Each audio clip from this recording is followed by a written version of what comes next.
अस्सलाम वालेकुम जी बच्चों, क्या हाल चाल है। लो जी, ऑफिशियली हम पहला लेक्चर अपनी 10th क्लास की फ़िज़िक्स का शुरू करने लगे हैं। और मैंने आपको बताया था कि इसमें हमने जो टॉपिक पढ़ना है वो है थर्मल एक्सपेंशन।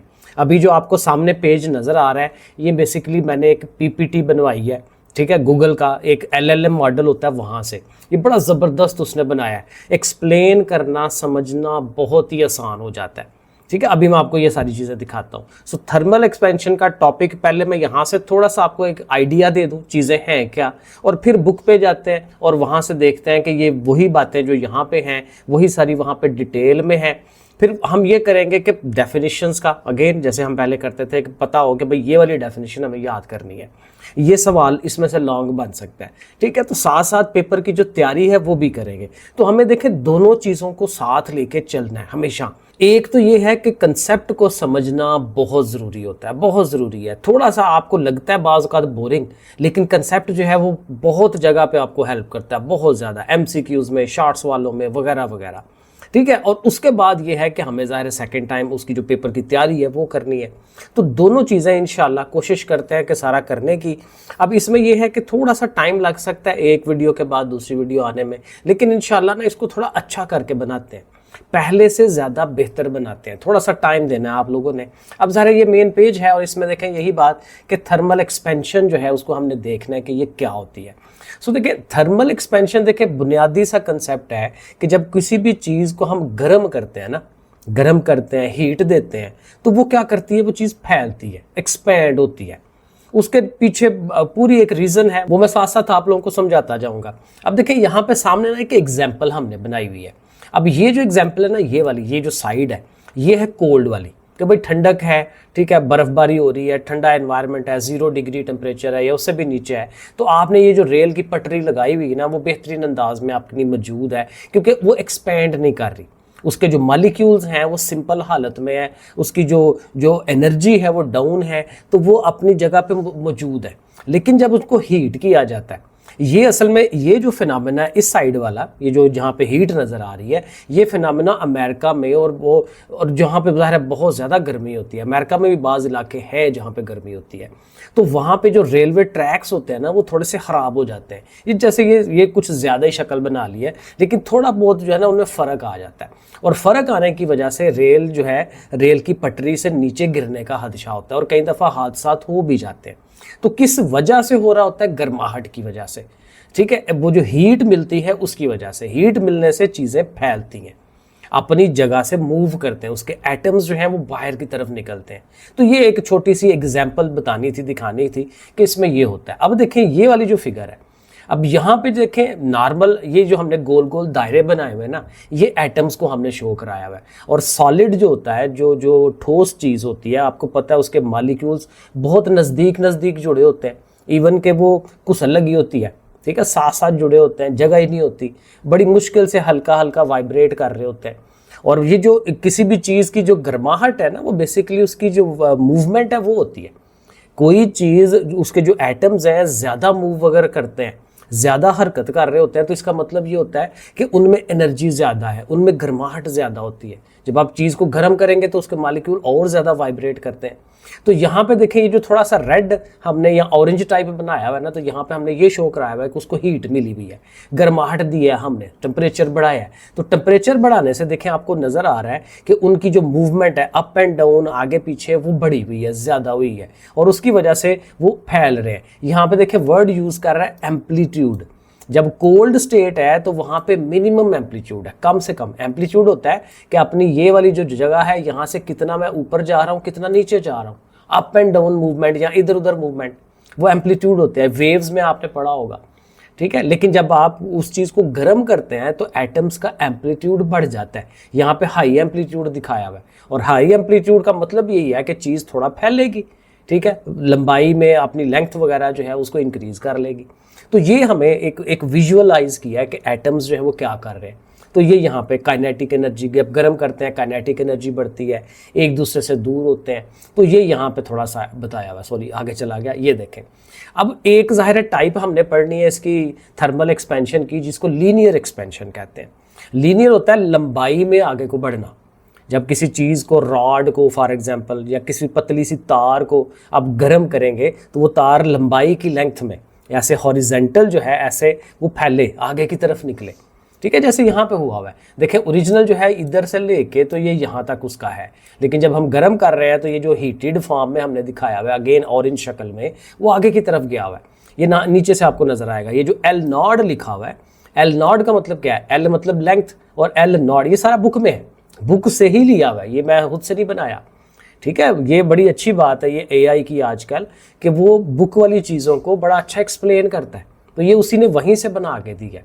तो एल नॉट का मतलब ये होता है कि ओरिजिनल लेंथ क्या थी उसकी, पहले लंबाई कितनी थी, फिर हम उसको हीट देते हैं, तो हीट देने के बाद टोटल लेंथ कितनी हो जाती है, ये एल हो जाती है, ये यहाँ से लेके यहाँ तक, ठीक है ना, इधर से लेके यहाँ तक पहुँच जाती है, तो टोटल लंबाई बढ़ गई। अब उसमें फ़र्क कितना पड़ा, ये डेल्टा एल का फ़र्क पड़ा, चेंज डेल्टा, ये जो लफ्ज़ हम, ये जो ट्राइंगल सी बनाई होती है ना, इसको हम डेल्टा पढ़ते हैं, इसको थोड़ा और बड़ा कर लेते हैं ताकि आपको ज़रा देखने में आसानी हो। ठीक है, ऐसे करके ट्राइंगल जो हम बना रहे हैं ये चेंज को शो करता है कि कितनी तब्दीली आई किसी चीज़ में, और जहाँ चूँकि डेल्टा एल के साथ है तो एल में कितनी चेंज आई, लंबाई में कितनी चेंज आई। जो लीनियर एक्सपेंशन है हमारी वो यहाँ पे ज़ाहिर है इधर से डेल्टा एल से शुरू होगी। ठीक है, तो इस फिगर के अंदर आपने ये चीज़ें समझनी है कि जी एल नॉड क्या है, ओरिजिनल लेंथ, एल क्या हो जाएगी, वो हीट होने के बाद की लंबाई कितनी है, और डेल्टा एल का मतलब कि टोटल चेंज कितनी आई। पहले अगर लंबाई 5 फीट थी और अब 5.2 हो गई है, तो जो 0.2 है वो डेल्टा एल होगी। तो ऐसे करके ये भी सारा है, बड़ा इंपॉर्टेंट ये फार्मूला है हमारा, और ये है फार्मूला, ये फार्मूला है लीनियर एक्सपेंशन का, और इसको डेरिवेशन हम करेंगे। अब देखें है क्या, डेल्टा एल के लेंथ में कितनी चेंज आती है, वो किस पे डिपेंड करती है, एक है ये अल्फा, इसको हमने अल्फा पढ़ना है। ठीक है, वो ए ऐसे करके तो थोड़ा नीचे को थोड़ा ऊपर को कुछ इस तरह से करके वो अल्फा बनाता है, इसको अल्फा पढ़ते हैं। ठीक है, और उसके बाद है एल नॉट, एल नॉट अभी हमने पढ़ा कि ओरिजिनल लंबाई कितनी थी, यानी जो लंबाई में चेंज आती है वो डिपेंड करती है कि ओरिजिनल लंबाई कितनी थी। अगर ओरिजिनल लंबाई पहले से ज़्यादा है तो हीट होने के बाद उसकी डेल्टा एल ज़्यादा चेंज आएगी उसमें लंबाई में। अगर वो पहले ही छोटा साइज़ की है तो उसमें फिर चेंज कितनी का आ सकती है। तो डेल्टा एल जो है वो फंक्शन होती है एल नॉट का, एल नॉट पे वो डिपेंड करती है, और इसी तरह डेल्टा टी पे डिपेंड करती है, जो मोस्ट इंपॉर्टेंट काम है यही, इसी को वो देखो वो ट्रिगर कह रहे हैं कि इसी ने ट्रिगर करना है, क्योंकि डेल्टा टी नहीं होगा तो लंबाई में चेंज कहाँ से आनी है। और डेल्टा टी क्या है, डेल्टा फिर आ गया चेंज, तब्दीली। ठीक है, टेम्परेचर में तब्दीली, दर्जा हरारत में तब्दीली, कि आप उसको गर्म कर रहे हैं, ठीक है, हीट दे रहे हैं, तो हीट देंगे तो आपका जो है ये डेल्टा एल ज़्यादा हो जाएगा। तो ये फार्मूला है, ये आगे डेरिवेशन इसकी है बाकायदा, वो हम करेंगे। साथ उसने ना बुक के अंदर कुछ नंबर्स दिए हुए, अच्छा सॉरी, ये जो अल्फ़ा होता है, ये अल्फ़ा असल में ना हर चीज़ का डिफरेंट होता है, इसको हम वो कोएफिशिएंट कहते हैं उस चीज़ का। ठीक है, कि कोई चीज़ कैसे बिहेव करेगी, बाज़ चीज़ें ज़्यादा लेंथ हो जाती है, बाज़ की कम लेंथ होती है, तो ये अल्फ़ा जो है वो चीज़ है। यहाँ देखें अल्फ़ा की कुछ वैल्यूज़ हैं, एलुमिनियम की देखें सबसे ज़्यादा है, एलुमिनियम सबसे ज़्यादा फैलता है। ठीक है, वो देखें कहाँ पे जा रहा है, इसकी वैल्यू है 2.4, ये वैल्यूज़ हमें याद करनी है, 2.4 है और 10 की पावर -5 है। ब्रास जो होता है उसकी वैल्यू 1.9 है, वो 2.4 है, ये 1.9 है, साथ 10 की पावर -5 वो साथ साथ आ रहा है, तो 1.9 है, ये उससे कम है। और सबसे अहम बात, सॉरी नीचे ला गया, कि स्टील और कंक्रीट इनकी जो वैल्यू है वो सेम है, वो भी 1.2 है, ये भी 1.2 है। अब स्टील जो है ये लोहा है हमारा, ये जो हम कंस्ट्रक्शन में यूज़ करते हैं, लेंटर जब डालते हैं तो लेंटर डालते हैं तो क्या करते हैं, उसमें लोहा डालते हैं, उसके ऊपर कंक्रीट डालते हैं, सीमेंट, कंक्रीट किसको कहते हैं, सीमेंट है, बजरी है, रेत है, वो सारा मिल मिला के जो ये मलगूबा बनता है उसको कंक्रीट कहते हैं। अब सीमेंट ने ये जो कंक्रीट है सारा, कंक्रीट ने और लोहे ने, स्टील ने इकट्ठे एक जगह रुकना होता है, छत डालनी है या कुछ और करना है, तो वो इकट्ठा ही बिहेवियर होता है। और वो क्यों हम उनको इकट्ठा यूज़ कर लेते हैं, क्योंकि उनकी ये जो कोएफिशिएंट है वो सेम है 1.2, यानी जब गर्माहट आएगी तो उन्होंने एक जैसा ही फैलना है। जब एक जैसा फैलेंगे तो आपस में टूटेंगे नहीं, वो स्टील जो है वो कंक्रीट को नहीं तोड़ेगा, तो ये बड़ा अच्छा जो है वो कॉम्बिनेशन बन जाता है। तो इस वजह से इनको हम इकट्ठा यूज़ करते हैं। और देखें ना, प्रॉपर लोहा नहीं यूज़ कर रहे, स्टील यूज़ कर रहे हैं। स्टील जो है वो मिक्सचर है डिफरेंट चीज़ों का, और वो मिक्सचर जब स्टील बनाते हैं तो वो स्टील की वैल्यू और ये कंक्रीट की सेम हो जाती है, इसीलिए स्टील को यूज़ करते हैं, सीधा सीधा लोहे को यूज़ नहीं कर लेते। तो ये भी देखें फ़र्क आ गया। तो ये वैल्यूज़ हमें याद रखनी है, बुक के अंदर भी ये सारी चीज़ें हैं, वो हम देखेंगे।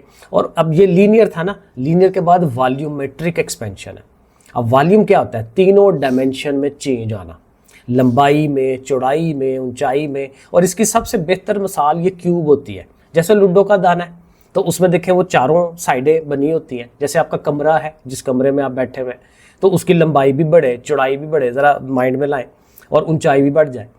तो इसको हम कहते हैं वॉल्यूमेट्रिक। वॉल्यूम, हुजम, हुजम के लिहाज में उसमें तब्दीली कैसे आती है, क्योंकि जब ऐसी चीज़ को गर्म करेंगे, गोल चीज़ को, तो उसने हर तरफ बढ़ना है।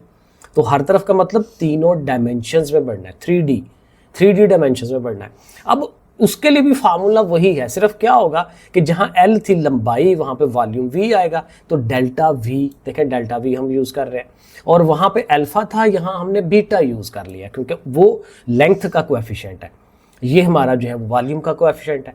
और V नॉट, ठीक है, V नॉट हमारी क्या हो जाएगी? ओरिजिनल वॉल्यूम, पहले से वॉल्यूम कितना था, पहले से हुजम कितना था, जब हमने अभी गर्म नहीं किया, गर्म करने के बाद जो चेंज होना है ना उसमें। और डेल्टा T फिर वही है जो ट्रिगर कर रहा है, जिस नए वॉल्यूम को चेंज करना है। तो देखें वही सेम फार्मूला है, लेकिन वहाँ पे जो V है वो आ गया, साथ बीटा आ गया। तो ये चीज़ है। अब देखें दोनों का आमने सामने कंपैरिजन, एक तरफ लीनियर एक्सपेंशन है, एक तरफ वॉल्यूमेट्रिक एक्सपेंशन है। देखें इसमें लीनियर में क्या होता है? अल्फा यूज़ करते हैं। ये वन डायमेंशनल है, क्योंकि एक से सीध में उसने मूव करना है, लंबाई बढ़ानी है। और इक्वेशन जो है उसकी, उसमें delta L is equal to alpha L not delta T आता है। और इसमें ज़ाहिर है जो इंजीनियरिंग हम काम करते हैं, उसमें रेलवे ट्रैक्स बनाते हैं, इसको ध्यान रख के केबल्स वगैरह जो तारें होती हैं वो बनाते हैं, मेटल की रॉड्स होती हैं वो, ये इसकी एग्जांपल्स आती हैं। अब देखें एग्जांपल्स भी हमें आनी चाहिए। और उसी के मुकाबले में वॉल्यूमेट्रिक जो एक्सपेंशन है, वहाँ पे अल्फा की जगह बीटा आ गया। अब देखें ये पढ़ते पढ़ते ही तैयारी हो रही है हमारी, हमें याद हो रही हैं चीज़ें, समझ आ रही हैं। और वो 1D था, ये 3D है, 3 डायमेंशनल है, 3 साइडों पे उसने फैलना है। और इक्वेशन जो है उसकी और है डेल्टा V और ये। तो ये तीन चीज़ें आपस में आमने सामने रखेंगे तो देखें आपके कितने सवाल इसमें रेडी हो जाते हैं। ठीक है, आगे चले। अब ये उसने देखें एक बनाया हुआ है कि जब वो हम रेलवे ट्रैक्स बनाते हैं तो देखें कितना गैप छोड़ा है, इधर से लेके इधर तक उसने जगह छोड़ी हुई है। और क्यों छोड़ी हुई है? वही बात कि जब सर्दियाँ हैं फिर तो है जगह, और इस जगह से फ़र्क नहीं पड़ता, रेल गुजर जाएगी ऊपर से। ठीक है, लेकिन फ़ायदा इसका ये होगा कि जब गर्मी आनी है तो इन्होंने आपस में नज़दीक होना है, क्योंकि लंबाई बढ़नी है ना आगे की तरफ, तो आप एक दूसरे के नज़दीक आ जाएंगे। जैसे यहाँ नीचे बनाया हुआ विंटर का देखें गैप है, और जब समर आती है, गर्मियाँ आती हैं, टका के हीट पड़ती है, तो वो देखें पास हो जाते हैं। उसका फ़ायदा ये हुआ कि वो डिफॉर्म नहीं होगी, चीज़ अपनी शक्ल चेंज नहीं करेगी। अब देखें बिल्कुल साथ साथ जोड़ के हम बनाते हैं, ठीक है, जोड़ बिल्कुल साथ लगा लेते हैं ऐसे करके। तो जब वो गर्मी में उन्होंने फैलना था तो वो आपस में ऐसे प्रेशर डाल के, तो एक दूसरे को देखा ना, जैसे मेरी उंगलियां आगे पीछे हो रही हैं, सीधी नहीं रह रही, तो जब प्रेशर पड़ेगा तो टेढ़े होंगे वो, तो टेढ़े होने से वो उसको प्रॉब्लम आएगी। तो ये फिर इसका जो है हमें फ़ायदा मिल जाता है। ये ब्रिजेस के साथ भी हम ऐसे ही करते हैं, जब पुल बनाते हैं तो उसके अंदर जब देखें इर्द गिर्द सीमेंट है और बीच में इस तरह से करके लोहा वगैरह, ये चीज़ें स्टील वगैरह लगाई जाती है कंक्रीट के साथ, तो वहाँ पे भी गैप रखे जाते हैं। तो वो गैप इसमें भी है। और ये बड़ी मज़े की एग्जांपल कि जब कोई जार होता है, जैसे हम वो लेके आते हैं, जैम लेके आते हैं, तो जैम बाज़ का तो नहीं खुल रही, उसकी ढक्कन नहीं खुल रहा, तो हम क्या करते हैं, उसको हीट करते हैं। थोड़ा सा हीट करने से ये होता है कि ऊपर वो ढकना प्लास्टिक है, उसका जो अल्फा है वो ज़्यादा होता है, उसका जो चेंज होने की जो कैपेसिटी है वो ज़्यादा होती है। लेकिन नीचे शीशा है, शीशा जो है उसकी जो अल्फा है वो लो होती है, कम होती है। शीशा गर्म हो भी जाए तो शीशा ने इतना नहीं फैलना, लेकिन ढक्कन ने ज़्यादा फैलना है। तो ढक्कन जब फैलेगा तो अपनी ग्रिप को लूज़ कर देगा तो हम आराम से इसको खोल लेते हैं। तो यही उसकी एप्लीकेशन है जो हम अपने घरों में यूज़ करते हैं। तो ये देखें दोनों में ये एग्जांपल यूज़ कर सकते हैं, लीनियर के अंदर भी और वॉल्यूमेट्रिक में भी यूज़ कर सकते हैं। और एंड पे पॉइंट ये आता है, देखें बड़ी अहम बात, कि हीट बुनियादी तौर पे है क्या। हीट जो है बेसिकली मोशन से बनती है। कोई भी चीज़ जब मूव कर रही है तो वो हीट उसमें आएगी, क्योंकि उसमें एनर्जी होगी। कौन सी? Kinetic energy. कोई भी चीज़, अब काइनेटिक एनर्जी की डेफिनेशन पढ़ी थी ना, तो जब मॉलिक्यूल्स जब मूव करते हैं तो उनमें पोटेंशियल भी होती है, काइनेटिक एनर्जी भी होती है। तो वो जो एनर्जी है वो ऐसी फॉर्म ऑफ हीट जो है वो हमें बाद में बाहर फील होती है। ठीक है। और उसके लिए जब उन्होंने मूव करना है तो उसके लिए हमें स्पेस चाहिए होती है, क्योंकि जब की चीज़ ने हिलना हुलना है इधर उधर तो जगह चाहिए ना उसको, तो जगह। और जब मज़े की बात यह है कि जब सॉलिड ने मूव करना है और उसको जगह चाहिए हीट होने के बाद, तो फिर वो बाहर की तरफ निकलता है, क्योंकि आपस में तो पहले ही जुड़े हुए एटम्स, ठीक है। तो अंदर की तरफ कहाँ जाएंगे, उन्होंने बाहर की तरफ जाना है, ये भी बुक में लिखा हुआ है, उन्होंने बाहर की तरफ निकलना है, तो इसीलिए वो चीज़ फिर एक्सपैंड करती है, फैलती है, ठीक है। तो ये, और इंजीनियरिंग के अंदर हम फिर सारे इसको मद्देनजर रख के काम करते हैं। लो जी, ये बहुत अहम मोटी मोटी बातें हमने कर ली। अब बुक की तरफ चलते हैं और वहाँ से आइडिया लेते हैं कि हमें क्या करना है। अच्छा जी, ये हमारी बुक का मेन पेज है। अब मैं क्या करूँगा, थोड़ी रीडिंग भी करूँगा साथ साथ के, और थोड़ी सी एक्सप्लेनेशन जो है वो समझ आए, और साथ साथ फिर निशान भी लगाएंगे। थोड़ा सा टाइम दें आप लोग और इंशाल्लाह तैयारी हो जाएगी। तो देखें, कहते हैं heat and temperature play a vital role in our daily life. ज़ाहिर हमारी रोज़मर्रा ज़िंदगी में ये जो हीट है, टेम्परेचर है, इसका एक बहुत बड़ा किरदार है। From feeling the warmth of the sun, ज़ाहिर सूरज की जो गर्माहट है वो हम सर्दियों में फील करते हैं, to enjoy a cold drink on a hot day, गर्मी है तो हम कोई ठंडा जो है वो चीज़ पीते हैं, तो ठंडे का भी ज़ाहिर है वो बेसिकली उसके हीट टेम्परेचर उसका अपना है। हीट टेम्परेचर का ये मतलब नहीं होता कि सिर्फ गर्माहट ही होगी, जो ठंडापन होता है वो भी हीट टेम्परेचर ही आता है, वो अलग बात है कि थोड़ा कम होता है वो। Thermal physics helps us to understand how heat flow. अब कहते हैं ये जो हम ज़ाहिर थर्मल एक्सपेंशन और ये चीज़ें पढ़ेंगे तो ये हमें बेसिकली कहता है सिखाएगा कि हीट फ्लो कैसे करती है, हीट आगे की तरफ कैसे जाती है, उसकी मूवमेंट कैसे होती है, how the temperature of substance changes, चीज़ों का दर्जा हरारत फिर कैसे से चेंज होता है, and how heat energy is transfer, और हीट एनर्जी एक चीज़ से दूसरी चीज़ में कैसे ट्रांसफ़र होती है, ये सारी चीज़ें। यहाँ उसने कुछ ना बड़ी इंटरेस्टिंग अच्छी डेफिनेशनों के नाम बताए हुए हैं कि जिनको हमें आगे से याद करना है, जो आगे आएंगी। तो देखें, इसमें कंसेप्ट कौन से पढ़े जाएंगे, टेम्परेचर क्या होता है, हीट का ट्रांसफ़र क्या होता है, स्पेसिफिक हीट कैपेसिटी ये हमने पढ़नी है, फेज़ चेंज किसको कहते हैं वो हम पढ़ेंगे, लेटेंट हीट बहुत इंपॉर्टेंट डेफिनेशन है, पुरानी 10th में हमने ये पढ़ा हुआ है, एंड इवेपोरेशन, ठीक है। ये सारी चीज़ें पढ़ी जाएंगी। आगे चलते हैं, अब मेन काम की तरफ आते हैं, जो हमारा मेन टॉपिक है थर्मल एक्सपेंशन, जो अभी मैंने आपको थोड़ी तफसील बताई। देखिए, कहता है thermal expansion is the change. Thermal expansion क्या होती है, एक्सपेंशन है, किसी चीज़ को फैलना है, फैलाहट है उसकी। इज द चेंज, वो तब्दीली है, इन लेंथ, लंबाई में तब्दीली हो सकती है, एरिया में, एरिया होता है 2 डायमेंशनल, एक सीधी सीधी प्लेट हो, ठीक है, सीधा सीधी कोई दीवार हो, तो उसमें जो चेंज आती है एक्सपेंशन होती है। लंबाई और चौड़ाई में जो एक्सपेंशन है, लेंथ विड्थ में, उसको एरिया में एक्सपेंशन कह सकते हैं। और वॉल्यूम ऑफ अ सब्सटेंस, ज़ाहिर है वॉल्यूम में भी हो सकती है 3 डायमेंशनल में, जो अभी हमने देखा। व्हेन इट इज़ हीटेड, अब ये डेफिनेशन है कि थर्मल एक्सपेंशन क्या है, कि लंबाई में, एरिया में या वॉल्यूम में, हुजम में, इनमें जब तब्दीली आती है हीट करने के बाद, तो इसको हम क्या कहते हैं, थर्मल एक्सपेंशन। तो ये थर्मल एक्सपेंशन की ये जो डेफिनेशन आपके सामने आ रही है, इसको आपने याद करना है, इधर से लेके इधर तक इसको लिख लें, नोट्स बना लें। कहते हैं एज द टेम्परेचर राइजेस, जो हम सारे गर्म करते हैं, टेम्परेचर बढ़ता है, the particles within a substance, किसी भी चीज़ के अंदर जो पार्टिकल्स हैं, यानी कि उसके जो एटम्स हैं, ठीक है, ये मॉलिक्यूल्स हैं, हाली एटम नहीं कहता वो, क्योंकि उसमें वो मॉलिक्यूल्स भी होते हैं, आयन्स भी होते हैं, ठीक है, वो केमिस्ट्री में हम पढ़ते हैं ना, मॉलिक्यूल कैसे बनता है, आयन कैसे बनते हैं, तो सिर्फ एटम नहीं है, सारी चीज़ों को मिला के, तो इसलिए उसको नाम रख देता है particles. As the temperature rises, the particles within a substance gain more kinetic energy. Simple बात है, गर्म करेंगे तो उनकी एनर्जी बढ़ जाएगी, एनर्जी बढ़ने का मतलब काइनेटिक एनर्जी बढ़ेगी, वो मूवमेंट ज़्यादा हो जाएगी।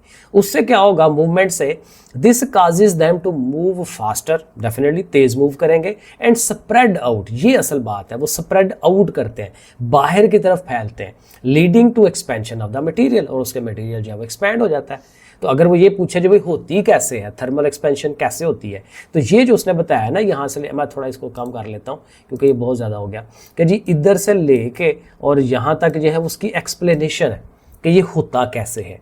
ऊपर डेफिनेशन ना, साथ उसकी एक्सप्लेनेशन, 4 नंबर वाला सवाल कि थर्मल एक्सपेंशन है क्या, और उसको एक्सप्लेन करें साथ। आगे कहता है conversely when a substance is cooled, उसी के ऑपोजिट क्या है, जब किसी चीज़ को हम ठंडा करते हैं, इट्स पार्टिकल्स लूज एनर्जी, ठंडा होने का मतलब यही है कि उनकी एनर्जी कम होनी शुरू हो गई है, एंड मूव क्लोजर टुगेदर, और फिर एक दूसरे के सुकड़ के ठंड लग रही है तो पास पास बैठना है, पास पास इसलिए बैठते हैं कि उनकी एनर्जी कम हो गई है, क्योंकि एनर्जी ज़्यादा होगी तो तेज़ी से मूव करेंगे, दूर दूर जाएंगे, जब एनर्जी डाउन हो गई है तो आराम से ही बैठना है ना उन्होंने, क्योंकि मूव नहीं कर सकते। कम मूव करेंगे तो वो ज़ाहिर नज़दीक हो जाएंगे, तो सारे कॉन्ट्रैक्ट कर जाएंगे ना, साथ साथ हो जाएंगे। So move closer together causing the material to contract, वो कॉन्ट्रैक्ट करेंगे। This phenomena is known as thermal contraction. अब अगर वो यही पूछ ले भाई थर्मल कॉन्ट्रैक्शन क्या है, तो आप यहाँ से लेके यहाँ तक उसको बता दें, या आपका थर्मल उसका कॉन्ट्रैक्शन का बन जाएगा। अब आगे चले, आगे कहते हैं जी थर्मल एक्सपेंशन इन सॉलिड। अब हमने पढ़ना है सॉलिड में, गैसेज में भी हो सकता है, लेकिन यहाँ हम सॉलिड की बात कर रहे हैं, क्योंकि वो जो लंबाई है, वॉल्यूम में जो चेंज आनी है वो सॉलिड की आनी है, तो हम ये सॉलिड का पढ़ने लगे हैं।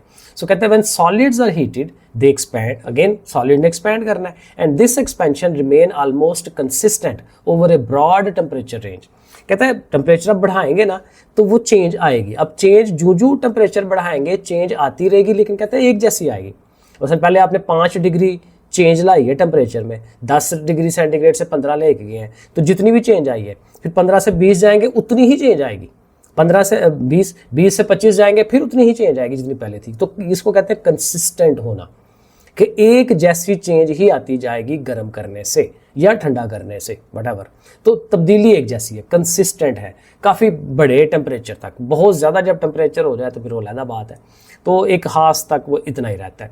So change in temperature may cause respective change in length. ज़ाहिर है कि मे हो सकता है, क्योंकि एक खास टाइम के बाद कि उसमें लेंथ में तब्दीली आ सकती है, वॉल्यूम में भी तब्दीली आ सकती है। अब देखें आगे से याद करने वाली बात, if length of a solid changes upon heating, heating से अगर किसी सॉलिड की लेंथ चेंज होती है, then it is called linear thermal expansion. ये डेफिनेशन हमें याद करनी है। लीनियर एक स्ट्रेट लाइन में, लीनियर, ये लीनियर हम मैथ में पढ़ते हैं। लीनियर में वो एक्स वाई की पावर 1 होती है, जब उसको ग्राफ करते हैं तो बिल्कुल सीधी लाइन आती है। तो लीनियर बेसिकली सीधी लाइन, सीधा रास्ता, सिराते मुस्तकीम, ठीक है। तो ये डेफिनेशन हमें याद करनी है। ये किसकी है? लीनियर एक्सपेंशन की। जब हीट करेंगे तो कोई भी चीज़ उसकी सिर्फ लंबाई बढ़े, एक डायमेंशन बढ़े, तो उसको हम लीनियर थर्मल एक्सपेंशन कहते हैं। For example consider a metal rod, metal की एक रॉड है, एक सुलाह है पतली सी, with an initial length L nought, L nought उसकी लंबाई है। देखें अब ये वही बातें आ रही हैं जो मैं पहले आपको उसकी इक्वेशन दिखा चुका हूँ कि जी पहली जो उसकी लेंथ है वो एल नॉट है, और टेम्परेचर पहले से जो टेम्परेचर है वो टी नॉट है। मसलन 10 सेंटीमीटर की वो चीज़ है, लेंथ है, और टेम्परेचर उस time let's suppose 40 degree centigrade है। एक मिसाल है ना, वो टी नॉट है हमारा। When heated to a temperature T, यानी 40 डिग्री से 50 पे ले जाते हैं, टेम्परेचर बढ़ाते हैं, टी टेम्परेचर तक ले जाते हैं, it's new length become L. अब नई लंबाई उसकी एल हो जाती है, जैसे वहाँ मैंने आपको बताया। दस the increase in length of the rod. अब देखें डेल्टा एल क्या है? L minus L not. जैसे मैंने आपको बताया, इसको थोड़ा और कम करता हूँ, ये लेंथ जो है उसकी ज़्यादा है। अच्छा, अब लेंथ फॉर एग्जांपल मैं कहता हूँ जी 30 है पहले एल, ठीक है, मतलब चेंज हो गया, सॉरी एल जो है वो चेंज होने के बाद है ना, तो एल 30 है, तो एल नॉट फॉर एग्जांपल 20 थी पहले, तो दोनों को आप माइनस करेंगे, 30 माइनस 20 तो कितना आएगा? 10। वो 10 क्या है? तब्दीली आ गई, तो डेल्टा एल 10 हो गया। तो डेल्टा एल बराबर एल माइनस एल नॉट, ये फार्मूला बन गया, ठीक है, इसको आपने ज़हन में रखना है। And the rise in temperature, और इसी लिहाज से टेम्परेचर में जो तब्दीली आई है वो डेल्टा टी कहेंगे। इसको मैं थोड़ा और बड़ा कर देता हूँ ताकि थोड़ा क्लैरिटी और हमें आ जाए।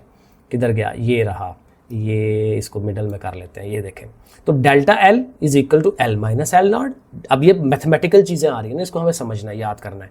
और delta T is equal to T minus T not. अब टी में भी टेम्परेचर में जो तब्दीली आ रही है वो हमें पता चल रही है, लेंथ उसमें तब्दीली आ रही है वो पता चल रही है। It has been observe that the change in length delta L, यानी ये जो डेल्टा एल है of a solid is directly proportional to its original length. कहता है ये हमें पता चल रहा है एक्सपेरिमेंट करके कि जो तब्दीली आती है लेंथ में वो असल लेंथ के ऊपर डिपेंड करती है, एल नॉट के ऊपर डिपेंड करती है, वो उसने बताया। एंड द टेम्परेचर चेंज, यानी दोनों पे डिपेंड करती है, टेम्परेचर में कितनी तब्दीली आई और ओरिजिनल लेंथ कितनी थी, उन दोनों पे डिपेंड करेगा कि लंबाई में कितनी तब्दीली आनी है। अगर ओरिजिनल लेंथ ज़्यादा थी, ठीक है, तो जो लेंथ में तब्दीली आनी है वो भी ज़्यादा हो जाएगी। अगर टेम्परेचर में आप ज़्यादा तब्दीली ला रहे हैं तो फिर भी लेंथ में ज़्यादा तब्दीली आएगी। तो दोनों के साथ इसका रिलेशन है, किसका? लेंथ के तब्दील होने का। सो देखें, ये जो हम एक फार्मूला या इक्वेशन बनाते हैं ये क्या है? डेल्टा एल डायरेक्टली प्रोपोर्शनल, ये डायरेक्टली प्रोपोर्शनल का सिंबल है। ये जो हम ऐसे करके ऐसे बनाते हैं ये अल्फ़ा की तरह का ही है, लेकिन ये डायरेक्टली प्रोपोर्शनल का सिंबल है। कि डेल्टा एल सीधा ताल्लुक है एल नॉट के साथ, डेल्टा एल का सीधा ताल्लुक है डेल्टा टी के साथ। वो जो एक डायरेक्ट रिलेशनशिप होता है, एक चीज़ बढ़े तो दूसरी भी बढ़े, मैथ में पढ़ते हैं, एक चीज़ कम हो तो दूसरी भी कम हो, तो इनका आपस में डायरेक्ट है। एल नॉट ज़्यादा होगा डेल्टा एल ज़्यादा होगा, डेल्टा टी ज़्यादा होगा डेल्टा एल ज़्यादा होगा।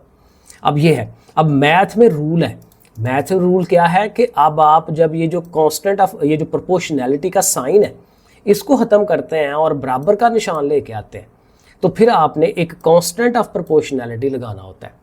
ये अगर आपने 9th की फिजिक्स पढ़ी हो तो वहाँ पे भी डिफरेंट लॉज के अंदर हम ये लगाते थे, लॉ ऑफ ग्रेविटेशन के अंदर भी हम लगाते थे, तो यहाँ पे भी ये लगेगा। तो इसलिए इक्वल टू का लगा के और साथ हमने अल्फ़ा लगाना है। ये अल्फ़ा वही है जो हमने इक्वेशन बनाई थी। अब ये हमारी इक्वेशन बन गई है जो हमने पीछे पढ़ी थी कि delta L is equal to alpha L not delta T, और यहाँ से अगर आपने अल्फ़ा फाइंड करना है तो एल नॉट डेल्टा टी को उठा के उसके डेल्टा एल के नीचे ले जाए। तो ये देखें आगे उसने यही बनाया, alpha is equal to delta L over L not delta T. ठीक है, इस तरह से। अब यहाँ से एक अल्टीमेट हमने इस फार्मूले पे पहुँचना है क्योंकि यहाँ से सवाल हल करते हैं। अब यहाँ पे वो क्या करेगा, देखें ये इस वाले को ना बीच में से निकाल दें। अब ये आपने थोड़ा सा ना माइंड ध्यान करना है इसमें, इसको समझे कि ये निकल गया, यहाँ से निकाल दें। यानी पहला हमारा स्टेप ये हो गया, दूसरा स्टेप हमारा ये हो गया। अब इस स्टेप से हमने इस स्टेप पे आना है। बात समझ आ रही है? अब क्या होगा, देखिए डेल्टा एल की जगह पे हम क्या लिख रहे हैं, एल माइनस एल नॉट। ऊपर हमने देखा था ना ये कि डेल्टा एल किसके बराबर है, एल माइनस एल नॉट के। तो डेल्टा एल की जगह पे उसकी वैल्यू हमने लगा देनी है। आगे उसी तरह से अल्फा है, एल नॉट है, डेल्टा टी है। तो क्या किया हमने, डेल्टा एल की जगह पे एल माइनस एल नॉट लगा दिया। अब क्या करना है, एक स्टेप यहाँ पे मिसिंग है, वो मैंने इधर साइड पे किया है।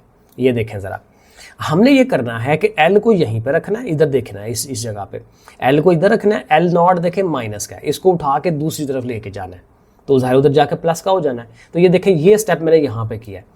एल बराबर एल नॉट उधर से उठ के इधर आया तो पॉजिटिव हो गया ना, और साथ ही जो alpha L not delta T है वो साथ आ जाएगा प्लस के साथ। अब जब ये अगला स्टेप आपका ये वाला है तो इसमें देखें दोनों टर्म्स के अंदर एल नॉट को कॉमन लिया जा सकता है। तो एल नॉट हम ले लेंगे कॉमन और इसकी जगह पे 1 आ जाएगा और वहाँ पे एल नॉट निकल गया तो अल्फा डेल्टा टी। तो ये अल्टीमेट आपका, तो देखें 1 2 3 4 5 स्टेप्स आपने ये ज़रूर इसके रेडी करने हैं। अब ये है कि अब ट्राई की है मैंने यहीं से समझाने की, लेकिन ये है कि ये अगर मैं पेज पे भी करवा सकूं तो जहाँ जब हम एक्सरसाइज करते हैं या उस तरह, तो वहाँ पे मैं ये साथ फिर करवा दूंगा। तो फिलहाल ये साथ साथ पढ़ते पढ़ते आपको जो है थोड़ा सा इसका आइडिया कि ये किस तरह से बनता है। अच्छा, अब आगे चलते हैं। अब कहते हैं alpha is called the coefficient of linear expansion. इसका नाम याद करना है कि अल्फा होता क्या है।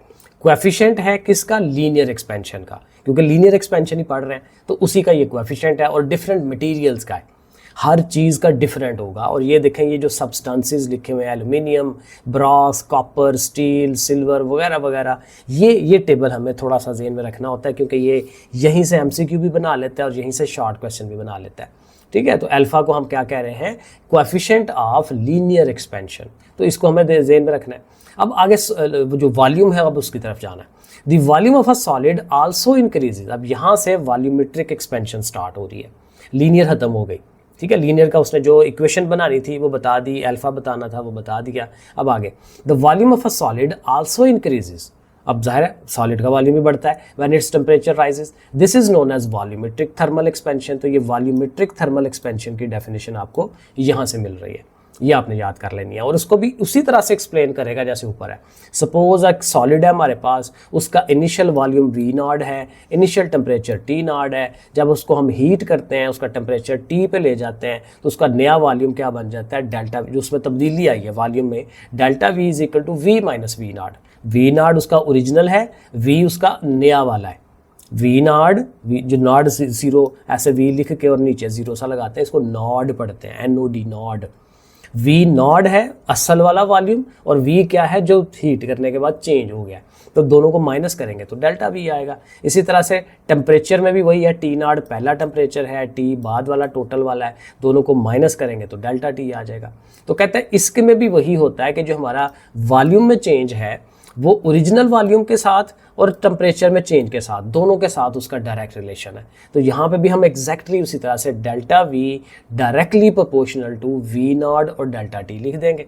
और यहाँ पे भी यही करना है कि ये जो प्रोपोर्शनैलिटी का साइन है उसको ख़त्म करके इक्वलिटी का साइन जब लेके आएंगे तो वहाँ पे कुछ कोएफिशिएंट लगाना पड़ता है, यहाँ बीटा लिख लेंगे। ठीक है, तो बीटा जो है ये कोएफिशिएंट ऑफ वॉल्यूमेट्रिक एक्सपेंशन हो जाएगा उसी तरीके के साथ। तो बीटा जब जो है आ गया, और फिर डेल्टा वी की जगह पे देखें वही बात, डेल्टा वी की जगह पे आपने वी माइनस वी नॉट लिखना है, फिर वी नॉट उठ के उधर जाएगा, दोनों में से वी नॉट कॉमन लेंगे तो इसकी भी इक्वेशन ऐसे बन जाएगी।